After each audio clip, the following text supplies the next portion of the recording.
When 3D printers first appeared in the 1980s, they were mainly used to produce monomaterial prototypes. Back then, it was all mono this, mono that. Machines became smaller and more affordable, fostering creativity, innovation, and application, but always with a single material.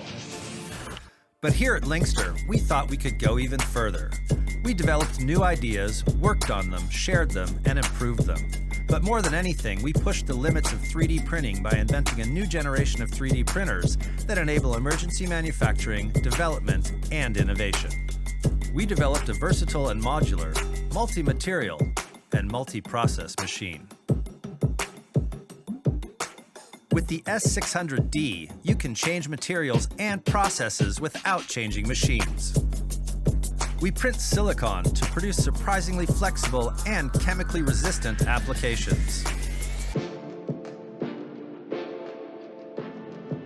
We print ceramics to produce heat-resistant parts with exceptional strength. And we print nylon carbon fiber to produce highly resilient objects. One machine, multiple tool heads. Make it smarter. Lynxter.